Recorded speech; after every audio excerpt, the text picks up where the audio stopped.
दोस्तों आज टोटल 8 खबरें हैं जो मैं आपको बताने जा रहा हूं और आज ये आठों खबरें आपके लिए बहुत महत्वपूर्ण है। हर व्यक्ति को, हर भारतीय को ये खबर सुननी चाहिए और इस खबर को सुनना बहुत ही ज़रूरी है। खबर क्या है दोस्तों, हम आपको बता दें, हर एक खबर आपको बताएंगे। यूपी के लोकसभा की सीटें दलितों ने सपा को जिताई है, लेकिन सपा वाले क्या कर रहे हैं। द कुशवाइस ने इसे लिखा है, आपको मैं बताऊंगा। सुनिए, 21 अगस्त को सतपाल तंवर पूरे भारत बंद आंदोलन को शुरू करने जा रहे हैं। इस आंदोलन को शुरू करना कोई बड़ी बात नहीं है, लेकिन इस आंदोलन को आखिरी अंजाम तक पहुंचाना बहुत बड़ी बात है। आपको बता दें, 2 अप्रैल 2018 की घटना शायद अभी तक किसी दलित समाज के लोगों ने भूली नहीं होगी और फिर से 21 तारीख को भारत बंद आंदोलन शुरू होने जा रहा है। बांग्लादेश में बंटवारे को लेकर के फिर से विवाद शुरू हो गया है। शेख हसीना फरार हो चुकी हैं। तमाम ऐसी खबरें हैं जो हाईलाइट हो रही है। आपको बता दें, सबसे बड़ी खबर, तेजस्वी यादव ने आरक्षण वर्गीकरण पर बहुत बढ़िया राय दिया है। क्या है आपको इस वीडियो में बताएंगे, क्योंकि वो इंडिया गठबंधन के हिस्सेदार थे। दलितों के लिए क्या सोचते हैं हम आपको बताने की कोशिश करेंगे। सबसे बड़ी खबर यह है दोस्तों कि दिलीप मंडल सर ने वर्गीकरण क्या होता है इसको विस्तार से विश्लेषण किया है, जो आपके सामने मैं रखूंगा और हर व्यक्ति को सुनना चाहिए। मैं किसी के धार्मिक भावनाओं को ठेस नहीं पहुंचाता, लेकिन बिहार के 9 लोगों की जान जा चुकी है, वो सिर्फ और सिर्फ बोल बम की जाति। तो आज आपको बताएंगे ये बड़ी खबर, लेकिन आप सोचिए, हाजीपुर के 9 दलित पासवान समाज के लोगों की जान गई है, जो आपको बताऊंगा। चलिए आज की वीडियो हम शुरू करते हैं और इन तमाम खबरों पर नजर डालते हैं। नमस्कार दोस्तों, मैं हूं पराग और आप सभी का एक बार बहुत बहुत स्वागत है। साथियों, बहुजन समाज की खबरों के साथ देश दुनिया की खबरें भी आपको सुननी चाहिए। साथियों, आपको बता दें कि पंजाब के लोग लगभग केजरीवाल साहब को ही वोट किए थे, ये बिल्कुल सच्चाई है। और जिसमें से दलित 40% था। 40% दलित समाज ने अरविंद केजरीवाल को वोट दिया और आज उन्हें क्या मिल रहा है आपको बताएंगे। इसे अभिषेक राव ने लिखा है, लेकिन एक एक खबर आपके लिए सुनना बहुत ज़रूरी है। अगर हम पहली खबर की बात की जाए दोस्तों, तो पहली खबर ये है, यूपी में लोकसभा की कितनी सीटें दलितों ने सपा को जिताई है, उतनी यदि बसपा को जिताई होती तो अब तक संसद में अध्यादेश आ चुका होता। अखिलेश यादव को गलत कहने से कुछ नहीं होगा। गलत वो लोग हैं जिन्होंने चुनाव में बीएसपी के खिलाफ दलितों से सपा को वोट देने की अपील की। तो द कुशवाइस ने साफ साफ इसे लिखा कि अब आप अखिलेश यादव को कोसना बंद कर दीजिए। गलत तो वो लोग हैं जो मायावती जी को वोट नहीं दिए, गलती उनकी है, तो अखिलेश यादव को कोसने की क्या बात है। अगर दलित समाज मायावती जी को वोट दिया होता तो अध्यादेश शुरू हो जाता। आप सोचिए, कल्पना आप नहीं कर सकते। कानून व्यवस्था, लॉ एंड ऑर्डर, ये सब बहुत दूर की बात है। संविधान में जो आज वर्गीकरण करके दलितों में भी फूट डालो राज करो की नीति करी जा रही है, वो नहीं हो पाती। आज आपको इसी वीडियो में वो बताएंगे, दिलीप मंडल जी का जो थ्योरी है कि फूट डालो राज करो सिर्फ और सिर्फ दलितों के साथ हो रहा है और बाकी ईवीएस वाले के साथ क्यों नहीं हो रहा, जबकि उनको लाभ ज़्यादा मिल रहा है। बड़ी खबर है, हर खबर आपको विस्तार से बताएंगे। लेकिन आप सोचिए, 21 तारीख को भारत बंद आंदोलन होने जा रहा है। उस आंदोलन में जो 2018 में जब आंदोलन हुआ था 2 अप्रैल वाली, तब कई लोगों की जान गई थी जो सिर्फ दलित समाज से आते थे, क्योंकि वो दलितों का आंदोलन था। ज़्यादातर ओबीसी एससी एसटी वाले लोग आए थे, लेकिन ओबीसी और एससी एसटी में ज़्यादातर एससी एसटी के लोग थे। और आपको बता दें, उसमें तकरीबन कई दलित लोगों की जान गई थी। तो फिर से भारत बंद आंदोलन शुरू करने जा रहे हैं कुछ लोग। इसमें मायावती जी को भी कुछ न्यूज़ वाले इन्वॉल्व कर रहे हैं, लेकिन तथाकथित ये बातें हैं। मायावती जी ऐसे किसी भी चीज़ का समर्थन नहीं करती, वो जो भी कहती हैं खुली बातों में कह देती हैं। खैर, आपको बताते हैं, सतपाल तंवर जी ने भारत बंद आंदोलन तो शुरू कर देंगे, लेकिन इसका इंजाम क्या होगा शायद पूरा देश देखेगा। खैर, आप लोग अपनी इस पर राय दीजिएगा। आपको बताते हैं बांग्लादेश की सबसे बड़ी खबर। बांग्लादेश में बंटवारे के समय सिर्फ दलित बचे थे। संपन्न और सवर्ण हिंदू भारत आ गए थे। शेख हसीना ने उन्हें 5% आरक्षण दिया, लेकिन कट्टरपंथियों के दबाव में वहां की कोर्ट ने उन्हें ख़त्म कर दिया। शेख हसीना एक सेकुलर नेता थी, लेकिन अब वहां सब दलित हिंदू मौत के साए में हैं। सोचिए, जो दलित बचे थे उनको शेख हसीना ने 5% रिजर्वेशन देकर उन्हें आगे बढ़ाने की कोशिश किया था।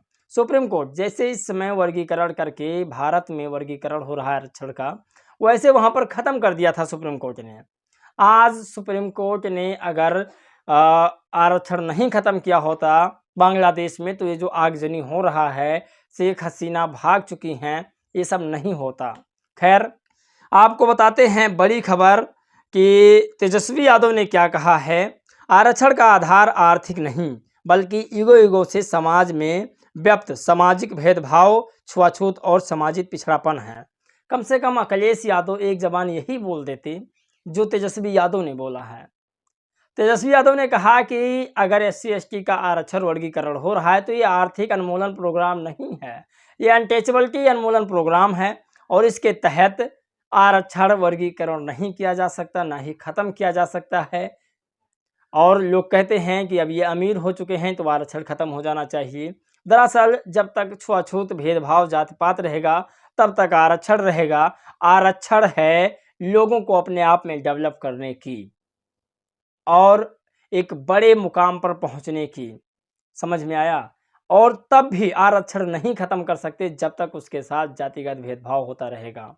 तो अखिलेश यादव को यूपी में भर भर के दलितों ने वोट दिया, लेकिन मिला क्या उन्हें? ये सबसे सोचने वाली बात है दोस्तों। और आप सोचिए, अखिलेश यादव जी ही नहीं, आपने आम आदमी पार्टी को वोट दिया, कांग्रेस पार्टी को वोट दिया, और कांग्रेस पार्टी आम आदमी पार्टी की, दिल्ली में आम आदमी पार्टी, बाकी कई राज्यों में कांग्रेस की सरकार है। और उन्होंने कहा कि मैं इस फैसले का स्वागत करता हूं, और सुप्रीम कोर्ट का ये आदेश सर आंखों पर। सोचिए, तो सबसे पहला काम लड़ाई वाला कांग्रेस और आम आदमी पार्टी का ही है। ये कांग्रेस पार्टी और आम आदमी पार्टी दलितों को लड़ाने की साजिश कर रही है। खैर, आपको बड़ी खबर बताते हैं जो दिलीप मंडल साहब ने लिखा, उसे जैकी यादव ने अपने एक्स पर पोस्ट किया है। लिखते हैं, अब दिलीप मंडल सर एक आंकड़ा निकाल लाए हैं। पिछले 4 वर्षों में EWS रिजर्वेशन से बने IAS की संख्या के अनुसार ब्राह्मण 74, ठाकुर यानी क्षत्रिय 13, EBS आरक्षण से IAS बने हैं। तो अब यह बताइए कि जब देश में ब्राह्मणों से लगभग 2 गुना ज़्यादा क्षत्रियों की संख्या है, तो फिर उनका हक कोई और क्यों खा रहा है? अब वक्त आ गया है कि क्षत्रियों के लिए EWS आरक्षण में से 6% आरक्षण की व्यवस्था की जाए। माननीय सुप्रीम कोर्ट को इस बारे में सोचना चाहिए। सोचिए, तो जो आरक्षण है EWS का, उसमें भी वर्गीकरण हो, और ठाकुर समाज के लोगों को भी अब रिजर्वेशन की ज़रूरत है और उन्हें मिलनी चाहिए। जैसे कि अभी सुप्रीम कोर्ट का ये फैसला आया है, फूट डालो राज करो का। अब मैं इसे यही मानूंगा, क्योंकि आप दलितों में बंटवारा कर रहे हैं, तो ये क्या समझा जाए। खैर, बड़ी खबर है। आपको वो खबर बताते हैं जो काफ़ी निंदनीय है, और मैं इस पर संवेदना व्यक्त करता हूँ। सोचिए, 9 श्रद्धालुओं की मौत हुई है।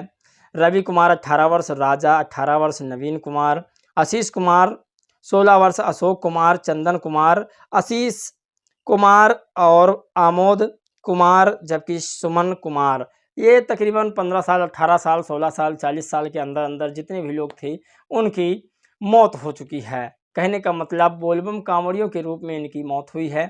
तो सरकार को इस पर भी ध्यान देना चाहिए। ये मामला हाजीपुर का है, जहां पर 9 दलित पासवान समाज के लोगों की हत्या हुई है। इसे लिखने वाले अमर आज़ाद हैं। आपको बता दें कि बोलबम जा रहे थे, करंट लगकर मौत हो गई है। दोषी कौन? सरकार, प्रशासन, या उनके माँ बाप, या दलित सांसद विधायक, जिन्होंने समाज को कभी भी सच्चाई नहीं बताई और उन्हें धार्मिक अंधविश्वास की ओर ढकेल दिया।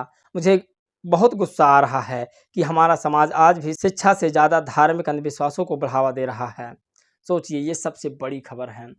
पंजाब के लगभग 40% दलितों ने मिलकर पंजाब में केजरीवाल की सरकार बनाई और बदले में केजरीवाल ने सुप्रीम कोर्ट से मिलकर SC/ST का विभाजन करके उनके आरक्षण को ख़त्म का प्रयास किया। लेकिन ये घोटालेबाज शायद ये भूल गए हैं कि हमारे साथ हमारी नेता बहन जी हैं, SC/ST का बाल विवाह का नहीं होने देंगी। मायावती जी जैसा नेता बनना बहुत आसान नहीं है। SC/ST का सब लोग सपोर्टर हो सकते हैं, लेकिन SC/ST के लोगों का दिल जीतना बहुत बड़ी बात है। मायावती जी को लोग अब नेता नहीं, अपना आइडियोलॉजी मानते हैं और लोग उन्हें महापुरुष मानते हैं। साथियों, मैं आप लोगों से हाथ जोड़ के एक छोटी सी रिक्वेस्ट कर रहा हूं, प्लीज़ इस बात को आप गौर से सुनिएगा। साथियों, मैं आप लोगों से यह कहना चाहता हूं, बहुत ही नरम दिल से कहना चाह रहा हूं कि मैं इस समय थोड़ा आर्थिक तौर से गुजर रहा हूं। आप लोगों से रिक्वेस्ट करूंगा कि आप 1 रुपये से जितना भी आप लोग डोनेशन करना चाहें तो इस नंबर पर कर सकते हैं। प्लीज़ बुरा मत मानिएगा, मैं रिक्वेस्ट कर रहा हूं, विनती कर रहा हूं। मैं आपके पैसे के पाई का हिसाब दूंगा कि मैंने पैसा आपका कहाँ इन्वेस्ट किया है। प्लीज़ आप लोग इस समय मेरी मदद कीजिएगा। दोस्तों, इस वीडियो में बस इतना ही। जय भीम, नमो बुद्धाय।